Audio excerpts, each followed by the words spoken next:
सा संजमो तवो देवावेतं नमस्ते जस धमे सया मनो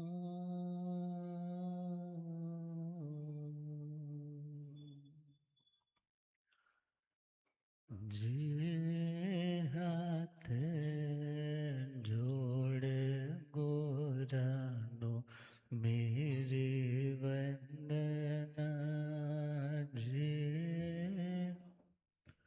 जोड़ गोरानो मेरे एक बार वंदना बार बार वंदना एक बार वंदना हजार बार लाख बार वंदना करोड़ बार वंदना लाख बार करोड़ जे हाथ जोड़ गोरानो मेरी वंदना जे जोड़ गोरानो ढंग मंग डोले नैया मेरे ढंग डोले नैया मुझको है सतगुरु तेरे मुझको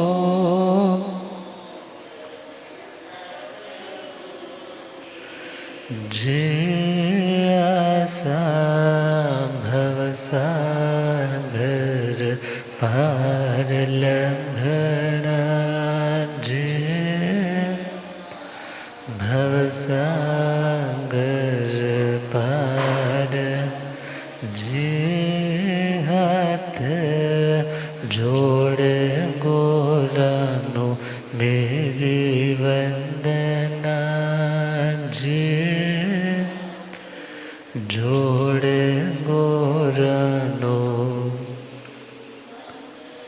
अनंत अनंत शांति के निकेतन शासनपति श्रमण भगवान महावीर स्वामी के पावन चरणारविंदों में हार्दिक भावना वंदन नमन। मेरे अंधेरे जीवन को रोशनी प्रदान करने वाले परम उपकारी आगम ज्ञान के भंडार आगम ज्ञाता आगम पुरुष जन शासरतन हिमाचल केसरी उपाध्याय भगवंत श्रद्धे गुरुदेव श्री जितेंद्र मुनि जी महाराज साहब के पावन चरण कमलों में हार्दिक भावना वंदन नमन। पाठ पर विराजित तपस्वी रतन श्री प्रभु मुनि जी महाराज साहब के चरणों में वंदन नमन। पाठ पर शोभायमान आदरणीय स्वरज्योति आगम रसिका महासाधु श्री प्रेक्षा जी एवं महासाध्वी श्री विश्रुति जी, धर्म सभा में उपस्थित धर्मानुरागियों, सुशीलवती माताओं एवं बहनों, आसी पुण्योदय से भाग्योदय से आप सबको संतों का समागम और वीतराग वाणी श्रवण करने का पावन शुभ अवसर प्राप्त हो रहा है। श्रवण कर रहे हैं गौतम कुलक।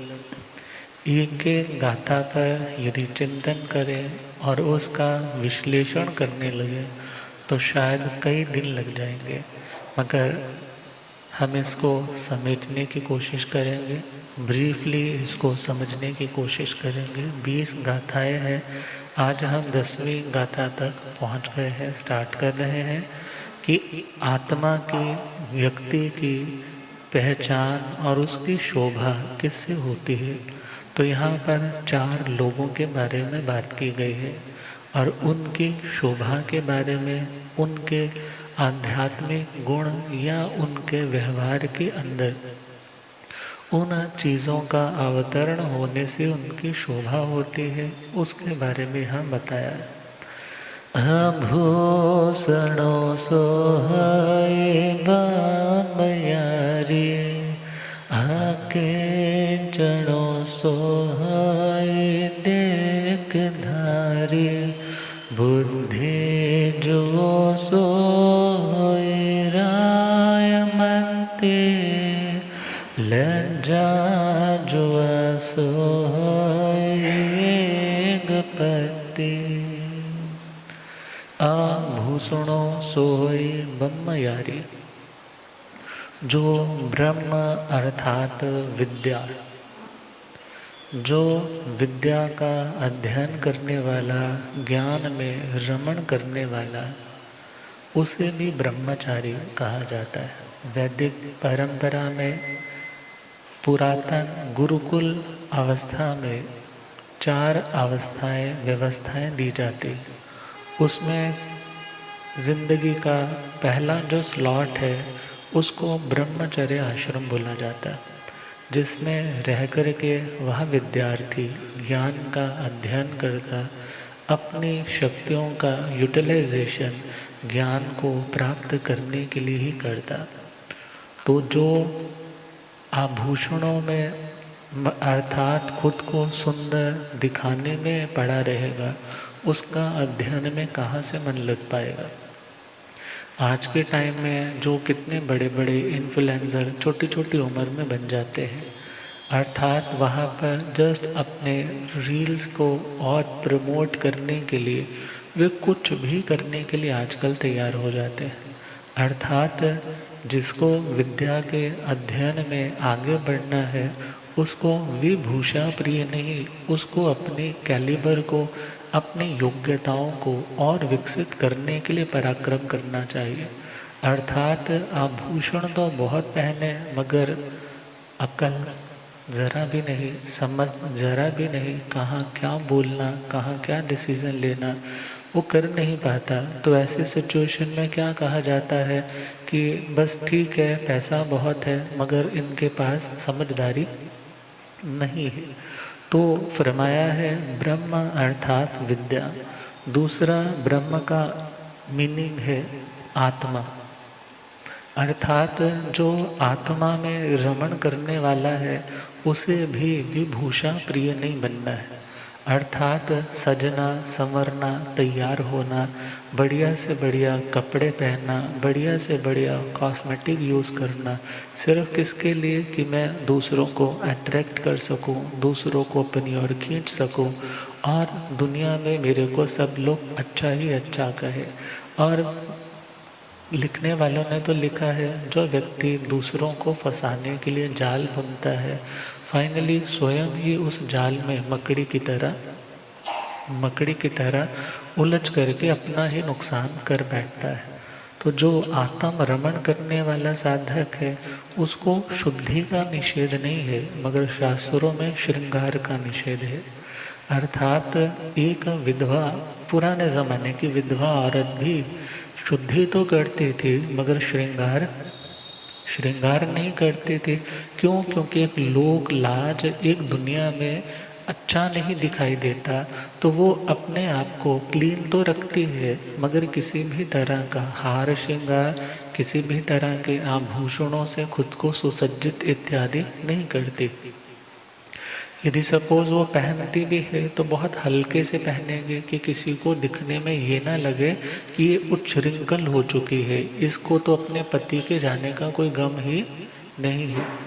और साधु या साध्वी जो आत्म रमण के लिए, या श्रावक या श्राविकाएं जो आत्म ध्यान के लिए आगे बढ़ रहे हैं, उनको शारीरिक शुद्धि यत्नपूर्वक करने की मनाही नहीं है।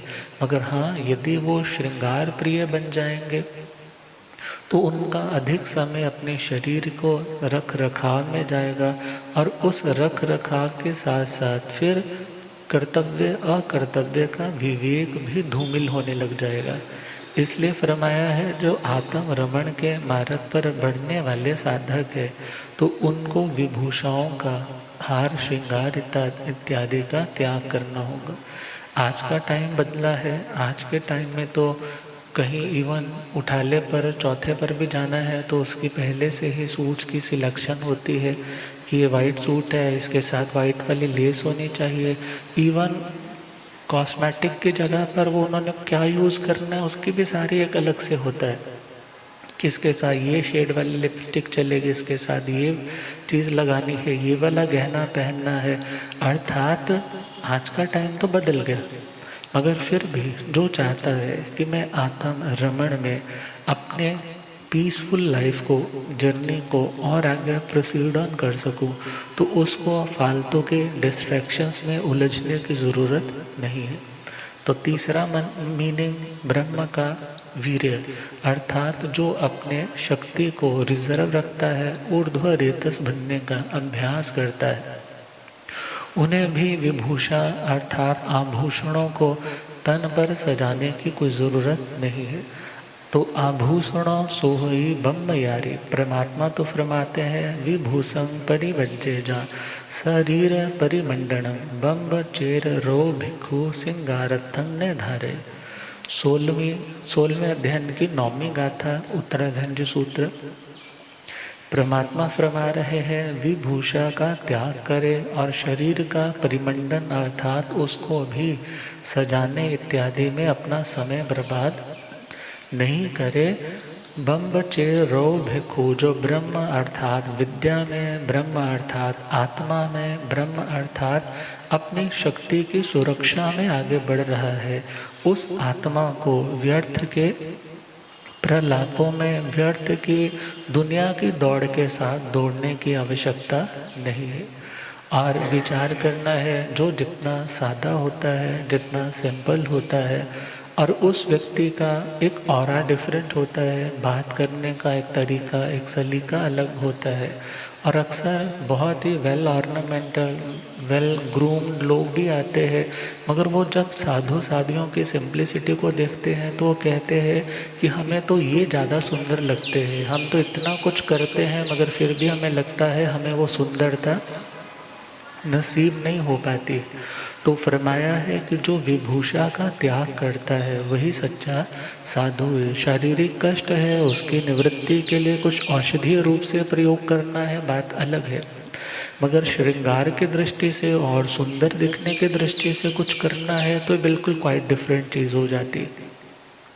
तो शास्त्रों में तो इवन वर्णन तो दंत धावन स्नान आदि का निषेध आता है, मगर शुद्धि के लिए विवेक पूर्वक यदि कुछ किया जा रहा है, श्रृंगार की दृष्टि से नहीं, चमकने के लिए नहीं, सुंदर लगने के लिए नहीं, मात्र इसके लिए कि शरीर मेरा साधन है, साधना में उपयोगी है, मैं आरत ध्यान रौद्र ध्यान करूं, उससे उत्तम है कि मैं यत्नपूर्वक खुद को अशुद्धि से निवृत्त करके अपनी साधना में आगे बढ़ सकूं।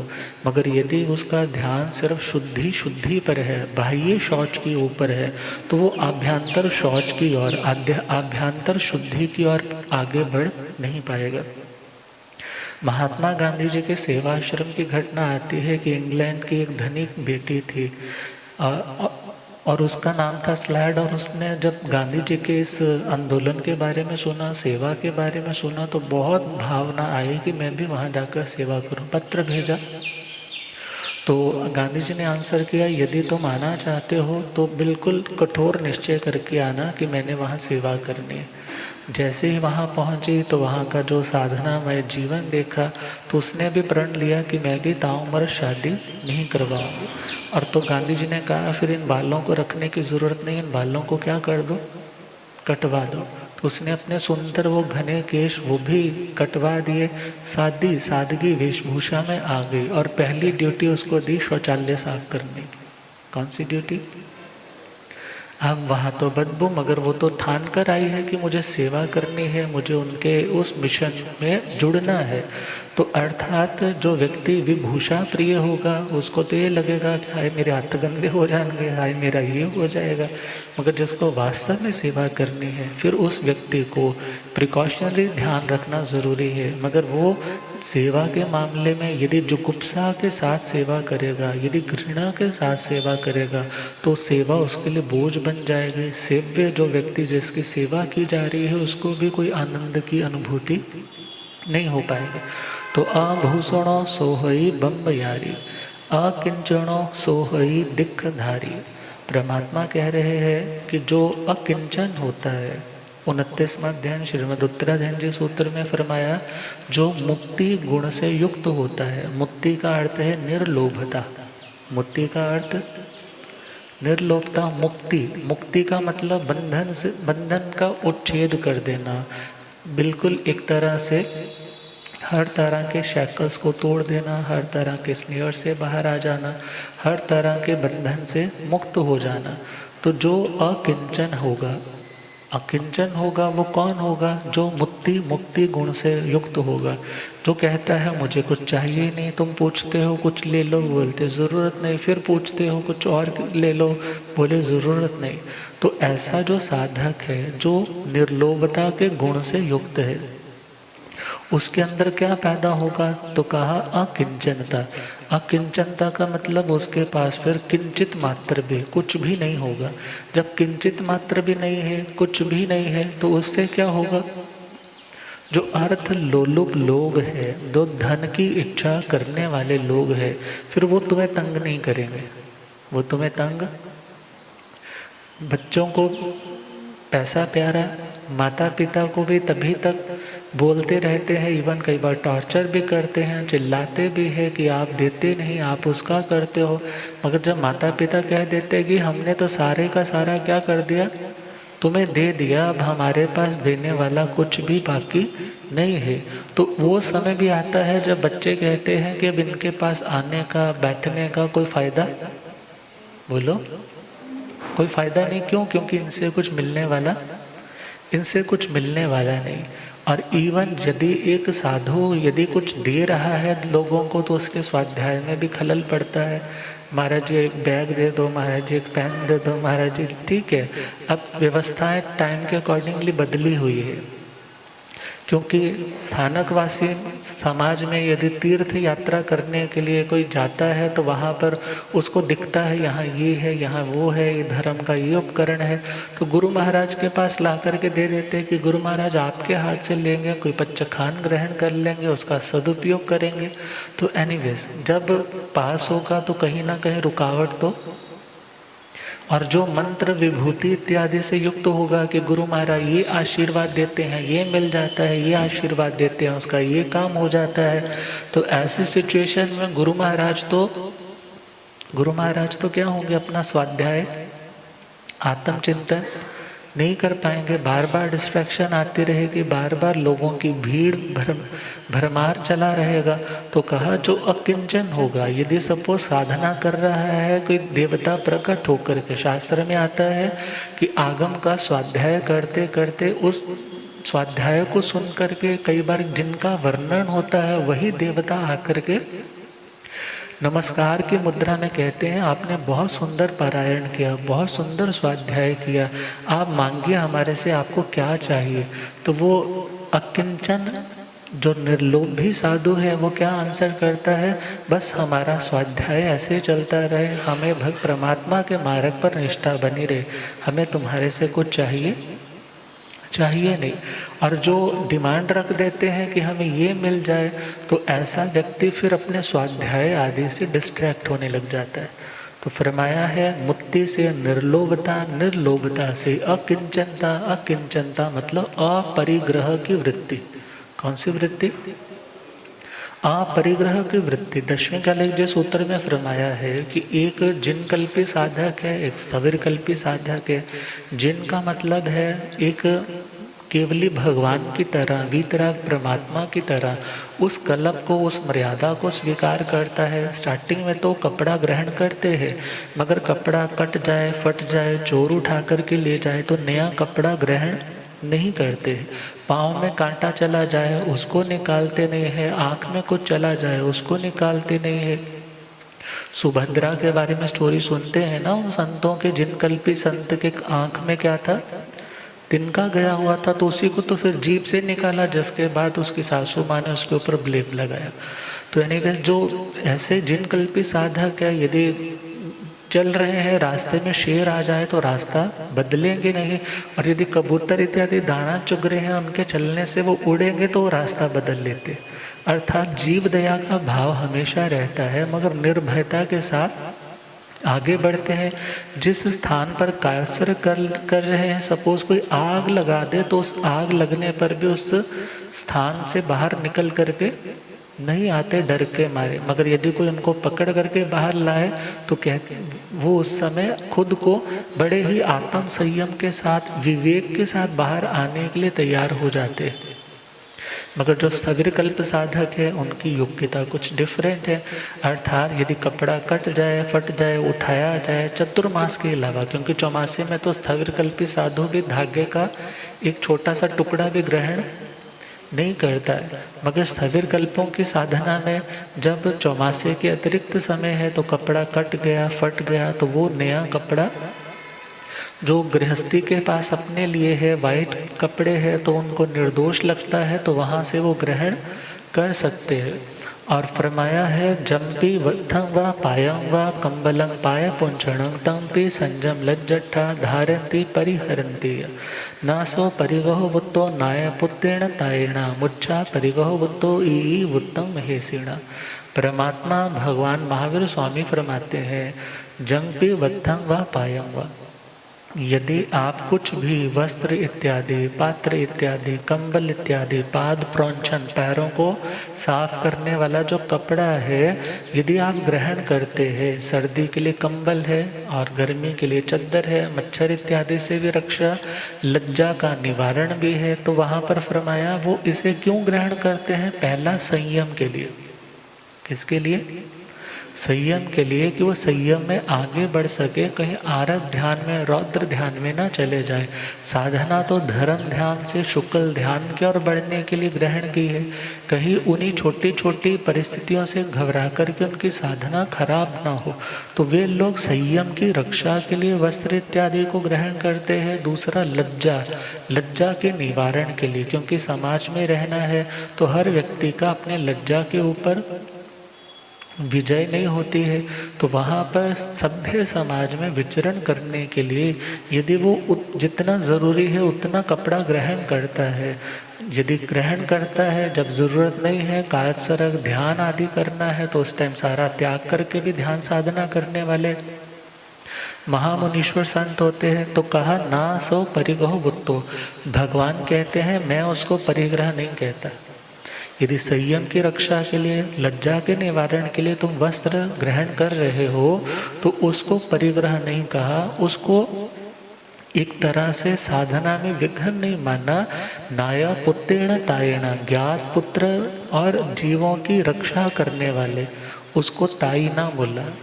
वैसे तो हम इधर पंजाब साइड होते हैं तो बड़ी माँ को ताई बोलते हैं, बड़ी माँ को, और वही हम महाराष्ट्र पूना साइड में होते हैं तो बड़ी बहन को क्या बोलते हैं? ताई बोलते हैं।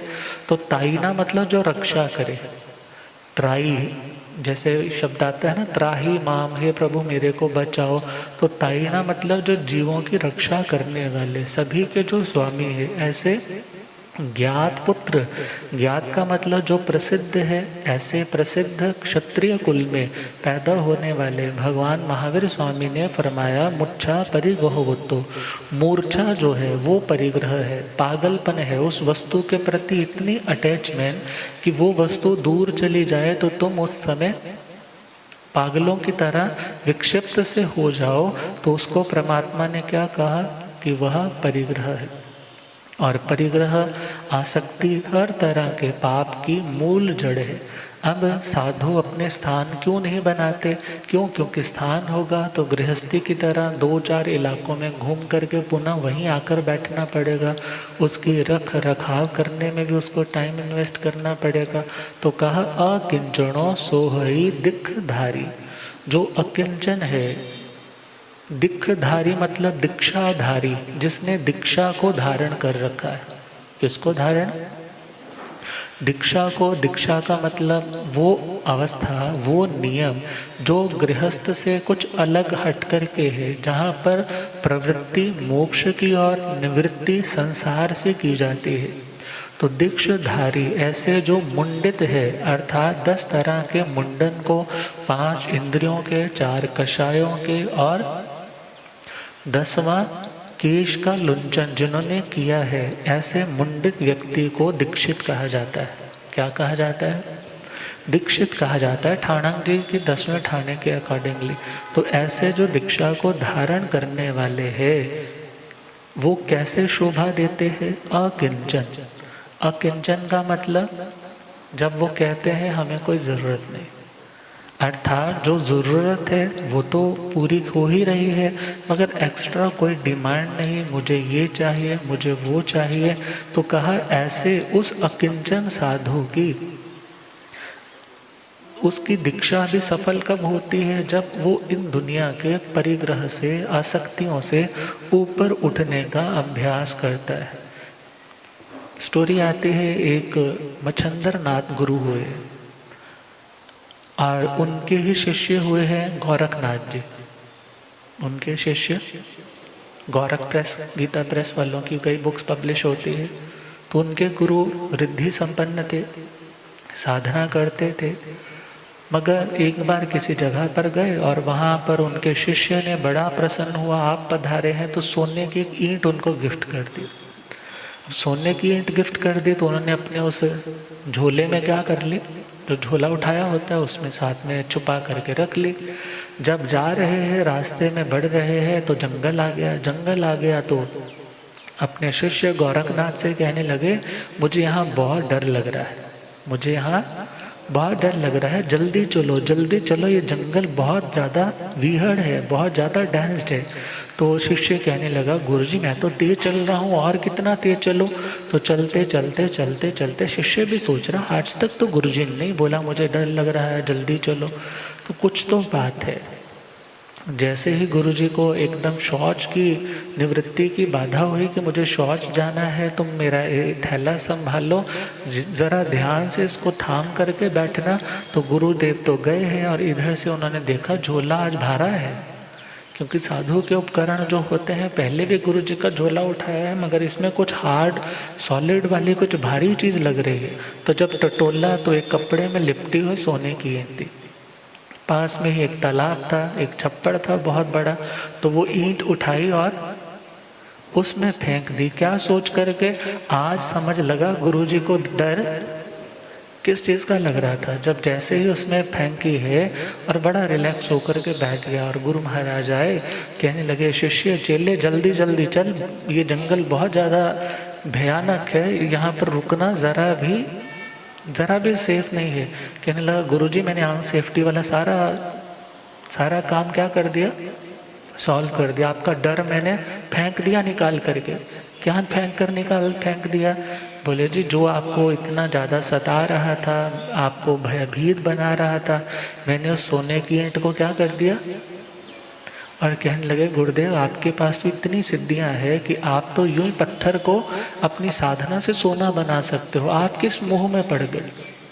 तब उनको ध्यान आया कि मैं वास्तव में माया में उलझ गया, और अकिंचन को अर्थात एक दीक्षा को धारण करने वाले सन्यासी आत्माओं को ऐसी चीज़ों के व्यामोह में, मोह में, मृग तृष्णा में पड़ने की आवश्यकता नहीं है। अर्थात जो दीक्षा को धारण कर चुका, फिर उसको अकिंचन वृत्ति ही शोभा देती है। यदि वो गृहस्थियों की तरह खुद को वैसा बनाने की कोशिश करे तो वो भी हास्यास्पद बनने लग जाता है। तो अकिंचनो सोहई दिखधारी। अगला तीसरा पॉइंट है, बुद्धि जुओ सोहई रायमंती। जो राजा का मंत्री है, राजा का मंत्री है, उसकी भी शोभा कब होती है? जब वो बुद्धि जुओ, बुद्धि से युक्त होता है। किससे युक्त? अब हम यहाँ पर जस्ट अपनी स्पिरिचुअलिटी के साथ इसको कनेक्ट करें। आत्मा राजा, आत्मा कौन है? राजा। और उसको मंत्रणा देने वाला मन है। कौन है? यदि मन के पास अच्छी बुद्धि वाली बातें हैं तो ये अच्छी मंत्रणा देगा आत्मा को। अच्छी मंत्रणा मतलब अच्छी सुजेशंस देगा। मगर जब हमारा मन ही अच्छे ज्ञान से युक्त नहीं है तो वो अच्छी शिक्षा नहीं दे पाएगा। तो कहा उसी राजमंत्री की, उसी मन की शोभा है जो मन राजा की प्रोग्रेस में, उसकी सेफ्टी में, उसको हर तरह से आगे बढ़ाने में योगदान देता है। और यदि हम दुनियादारी में देखें तो राजमंत्री मतलब जो राजा का मंत्री है, उसकी शोभा तभी होती है जब वो बुद्धि से युक्त होता है। कहते हैं एक बार एक राजा बहुत प्रजा को सताने वाला, किसी के पास ज़्यादा प्रॉपर्टी हो जाए तो टैक्स की रेट डलवा दी, इससे ये छीन लो। यदि सपोज किसी ने कुछ मेहनत करके कमाया है और ज़्यादा प्रोग्रेस कर रहा है तो टैक्स और बढ़ा देना। अर्थात ऐसे कई सारे लोग उससे आहत होकर के वो राजधानी छोड़ छोड़ करके दूसरे राजा की शरण में जाने लग पड़े। गांव के गांव खाली होने लग पड़े। तो राजा का जो मंत्री था वो तो बहुत सयाना, मगर करे क्या, नौकरी जाने का भी भय, कैसे बोले। मगर उसको ये चीज़ अच्छी नहीं लग रही थी, क्योंकि राजा भी तो तभी राजा कहलाता है जब उसके नीचे कौन होती है? प्रजा होती है, उसका जय जयकार करने वाली, उसकी आज्ञा हुकूमत में चलने वाली। तो राजा से बड़ा समझाया मगर वो समझने को तैयार नहीं। तो एक बार वो उद्यान में घूम रहे थे तो राजा की नज़र गई कि एक वृक्ष के ऊपर 2 कबूतर बैठे, ऐसे आसपास होकर के बैठे हैं जैसे कोई बड़ी ही गंभीर चर्चा कर रहे हो, बोल रहे हो। तो राजा ने मंत्री से पूछा कि मंत्रीवर, आपको लग रहा है वो कुछ बात कर रहे हैं? बोले जी हाँ, बात तो कर रहे हैं। तो आप बता सकते हैं ये क्या बात कर रहे हैं? बोले हाँ महाराज, मैंने शकुनी विद्या, मैंने इन पक्षियों को बोलते हुए उनकी लैंग्वेज को समझने वाली विद्या को प्रकट भी किया है, उसको हासिल भी किया है। तो मैं जाकर के बता सकता हूँ ये क्या बात कर रहे हैं। अब उसको मौका मिल गया कि राजा को कैसे समझाना है। तो गया, कुछ देर बाद बड़ा एक्टिंग करके बड़ा फीलिंग मूड में खड़ा हुआ, जैसे वो सुन रहा है। लौटा तो कहने लगा महाराज मैं बता नहीं सकता। बोले जी ऐसा क्या बता नहीं सकते? नहीं नहीं महाराज, आप तो मेरी जीभ खींच लोगे। बोले नहीं, मैंने तेरे को अभय दिया, तो बता वो क्या बात कर रहे। कहने लगा महाराज वो दोनों कबूतर ना, एक लड़की वाले हैं और एक लड़के वाले हैं। एक लड़की वाले हैं और लड़के वाले कह रहे हैं कि हमें 500 गांव चाहिए जो बिल्कुल सुनसान हो, बिल्कुल उजाड़ हो, जहाँ पर दाना पत्थर इत्यादि चुगने में हमें बिल्कुल आसानी हो, हमें 500 गांव चाहिए। मगर उसने, लड़की वाले ने क्या उत्तर दिया? लड़की वाले ने बोला अभी 300 गांव तो खाली हो गए, हमारा जो राजा है वो निरा मूर्ख है। हमारा जो इस धरती का, राजधानी का राजा है, उसके पास समझ नहीं है। लोगों पर ऐसे ऐसे कर लगा रहा है, उनको तंग कर रहा है कि धीरे धीरे गांव खाली हो रहे हैं। बस कुछ ही महीनों में 150 क्या 250 गांव खाली हो जाएंगे। तो उसने बोला है 500 गांव हम खाली करवा देंगे, तुम हमारी बेटी के साथ शादी पक्की समझो। जब राजा ने ये बात सुनी तो उसको उस बात से कुछ अकल आई कि मेरा जो व्यवहार है वो लोगों के लिए अच्छा, खुद को सुधारा, पुनः प्रजा वत्सल बन गया और दुनिया में उसका एक नाम दोबारा से री-एस्टैब्लिश हो गया। तो मंत्रियों के बारे में जब हम सुनते हैं तो अभय कुमार मंत्री, दिवाली पे भी क्या बोलते हैं? अभय कुमार मंत्री जैसे बुद्धि मिले। वो बुद्धिमान भी थे और देखा जाए तो आत्मा का कल्याण करने वाले भी थे। तो राजा श्रेणी के बेटे भी हैं और अमात्य मंत्री भी है। राजा ने एक बार कहा कि आप बताओ हमारी नगरी में धार्मिक लोग ज़्यादा है या अधार्मिक लोग ज़्यादा है? कहने लगे बस इतनी सी बात, लो देखो आपको कुछ ही दिनों में सारा रिजल्ट पेश हो जाएगा। तो राजा की आज्ञा के अनुसार अभय कुमार मंत्री ने नगर के बाहर बड़े बड़े 2 तंबू, बड़े बड़े 2 टेंट्स लगवाए, एक ब्लैक कलर का, एक टोटल वाइट कलर का। और घोषणा करवा दी पूरे शहर में, पूरे चंडीगढ़ में, पूरे दिल्ली में, लुधियाना में, सब जगह से लोग आएंगे। सबको बोल दिया कि भाई जो धार्मिक है वो वाइट वाले टेंट में चला जाए, और जो खुद को फील करता है कि मैं अधार्मिक हो तो वो कौन से टेंट में आ जाए, काले वाले में आ जाए। तो जैसे ही लोगों ने सुना तो सब लोग पहुंच रहे हैं, चलो जी चलो जी, कहाँ जाना है, राजा के सामने उस परीक्षा में जाना है। तो मैक्सिमम क्या, मेजॉरिटी में कहे सारी जनता कहाँ आ गई, काले वाले में, वाइट वाले में, वाइट वाले में। तो उसमें जुआ खेलने वाले भी थे, सट्टेबाज भी थे, नशा करने वाले भी थे, इवन वेश्याएं आ गई, कह रही है कि हम तो अपना धर्म निभा रहे हैं, हमें परमात्मा ने गढ़ा ही इस तरह से है, हम दुनिया में आ ही नहीं सकते। जुआ खेलने वाले कहने लगे ना हम किसी का गला काटते हैं, ना हम झूठ बोलते हैं, हम तो पैसा लगाते हैं और आ जाता है, हम इसमें कौन सा अधर्म कर रहे हैं। शिकार करने वाला कह रहा है कि हम भी कोई अधर्म नहीं करते, यदि हम इन प्राणियों को न मारे तो दुनिया में पता नहीं कितने सारे हो जाएंगे, चलने फिरने की जगह नहीं मिलेंगे। अब जैसे जैसे चलते जा रहे हैं, अब कोई भी व्यक्ति खुद को अधार्मिक नहीं मान रहा। सब लोग कहाँ आ गए, उस टेंट में भर गए। और जो वाइट वाला टेंट है उसमें भी वो 2 लोग आकर के रुके हुए। तो जैसे ही राजा और अभय कुमार मंत्री विजिट पर आए तो क्या देखा, सारे का सारा तंबू तो भर गया हुआ है, लोग बाहर भी खड़े हैं और बस खुद को यही कह रहे हैं कि हम कौन है, हम सारे धार्मिक हैं। मगर राजा श्रेणिक ने कहा अरे इतने सारे, ये तो हमारा कर टैक्स मारने वाला, हमारे कई सारे तो सेना के लोग हैं, ये इनका भी इतना अच्छा जीवन नहीं है, ये भी खुद को धार्मिक मानते। चलो जो वास्तव में अधार्मिक खुद को मान रहे हैं उनको जाकर तो देखे। तो जब उनके तंबू में गए तो वो 2 भाई थे, उनसे पूछा कि तुम खुद को अधार्मिक कैसे मानते हो। कहने लगे जी हमने सारी उम्र के लिए अभक्ष्य पदार्थों के सेवन का नियम लिया था, मगर जब हमने औषधि ग्रहण की तो उस औषधि के अंदर अभक्ष्य पदार्थ था, हमें पता भी था मगर फिर भी हमने ग्रहण कर लिया। इसका मतलब हमारे से जो पाप त्रुटि हुई है उसके कारण हम अधार्मिक हैं।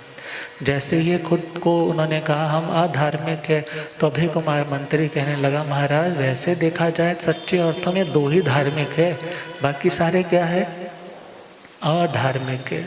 तो कहा हे आत्मा, यदि तुम बुद्धि से युक्त हो तो अपनी समस्याओं का समाधान निकाल पाओगे, और जब तुम्हारा ब्रेन बोलो, मन बोलो, दिल बोलो, इसके पास अच्छी नॉलेज होगी, तभी ये मंत्रणा करने में, सही हिदायत देने में, अच्छा रिजल्ट देने में आत्मा को समर्थ हो पाएगा। भले आत्मा की ही शक्ति यूज होगी, क्योंकि बुद्धि ब्रेन अपने आप में एक तो जड़ है, पौद्गलिक है, और जब आत्मा की एनर्जी वहाँ तक पहुँचती है तभी उसको भाव मन बोला जाता है। तो जो बुद्धि से युक्त है वो राजमंत्री शोभा को प्राप्त करता है। अदरवाइज फिर बाद में कहा जाता है छितर तो शरीर को खाने पड़ रहे हैं, मगर फील करने वाला तो आत्मा है, मगर बीच वाली जो बुद्धि है यदि तो अच्छी चलती है तो फायदा है, और यदि अच्छी नहीं चलती तो नुकसान है। चौथा पॉइंट है लज्जा जुआ सोहरी एक पत्ती। जो एक पत्ती मतलब एक पति वाली, मतलब पति धर्म मतलब पतिव्रता जो नारी है उसकी शोभा किससे है, जो लज्जा से युक्त है। किससे युक्त? एक बार एक राजा ने अपने मंत्री की बेटी से पूछा कि स्त्रियों के लिए कौन सा रंग अपने गालों पे लगाना चाहिए, तो उसने कहा जी लज्जा। कौन सा? यदि लज्जा के रंग से रंगी है तो उनको दूसरा रंग लगाने की जरूरत नहीं, और यदि पति है तो उसको भी तो पत्नी व्रत होना चाहिए, और उस पत्नी व्रत पति का भी देखा जाए तो कौन सा शोभा का कारण है, उसके अंदर लज्जा का होना। तो लज्जा सबसे उत्तम गहना है, लज्जा सबसे उत्तम श्रृंगार है, और जो लज्जा से युक्त है ऐसा व्यक्ति धर्म के मार्ग पर भी बढ़ पाता है, ऐसा व्यक्ति अपने नियम मर्यादाओं को टूटने से भी बचा पाता है, और ऐसा व्यक्ति एक दिन अपने सिद्धि के सोपानों को भी प्राप्त कर पाता है। तो 4 बातें हुई। आभूषणों सोहई बम्ब यारी। जो ब्रह्मचर्य की आराधना करने वाला है वो आभूषणों से शोभा नहीं देता, बल्कि वो तो बिन आभूषणों को से भी अपने शुद्ध आचरण से शोभायमान। गुरुदेव पधारे। हो राम मेरा सतगुरु बन के,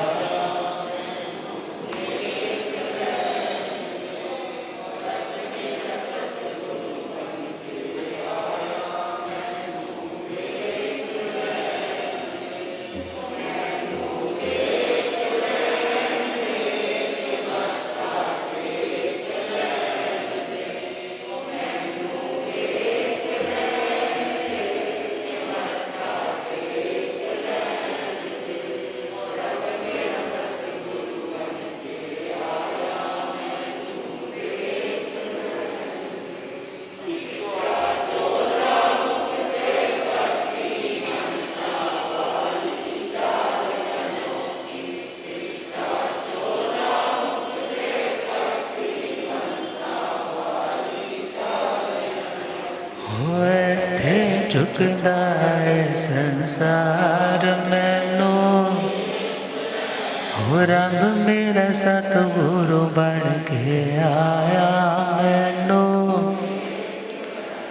भूलिया गम ज्ञाता आगम पुरुष शास्त्र तन हिमाचल के श्री उपाध्याय भगवंत श्रद्धे गुरुदेव श्री जितेंद्र मणि जी।